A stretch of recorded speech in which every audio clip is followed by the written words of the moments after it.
గురు పౌర్ణిమ నాడు వ్యాస భగవానుడికి తప్పకుండా పూజ చేయాలి. గురువు అంటే భగవంతుని చేరుకోవడానికి తన విభూతిని మనపై ప్రసరించేవారు. గురువు తన వాక్కుల చేత మన ఇంద్రియాలను, మనస్సును నియంత్రించి మనల్ని భగవంతుని వైపుకు తీసుకెళ్లే మనుష్య జన్మకు సార్థకాన్ని కల్పించేవాడు. సాక్షాత్తు ఆ పరమేశ్వరుడే గురు స్వరూపంలో వస్తుంటాడు. అలా వచ్చిన వారే వేదవ్యాసుల వారు. ఆయన నారాయణ స్వరూపం, వేద విభాగం చేసిన మహాపురుషుడు.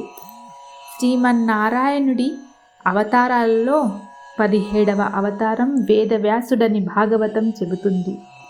అందుకే వ్యాసాయ విష్ణు రూపాయ వ్యాసరూపాయ విష్ణవే అన్నారు. వ్యాసో నారాయణ స్వయం, ఇద్దరికీ అభేదం. అష్టాదశ పురాణాలను, పంచమ వేదమైనటువంటి మహాభారతాన్ని, బ్రహ్మసూత్రాలను, భాగవతాన్ని అందించిన వారు వ్యాసుడే. ఆయనే లేకపోతే మనుష్య జన్మ చీకటిమయం. అంతటి మహానుభావుడైనటువంటి వ్యాసుని స్మరించాలి, నమస్కరించాలి, కృతజ్ఞత చెప్పాలి. ఆయన జన్మదినాన్నే వ్యాస పూర్ణిమగా, గురు పౌర్ణిమగా జరుపుతాం. ఆయన్ని పూజిస్తాం. వ్యాస పౌర్ణిమ రోజు అందరూ తప్పకుండా చెప్పాల్సినటువంటి శ్లోకం: నమోస్తుతే వ్యాస విశాల బుద్ధే పుల్లారవిందాయత పద్మనేత్ర ప్రజ్వాలితో జ్ఞానమయ ప్రదీపః येन त्वया भारत तैलपूर्णः.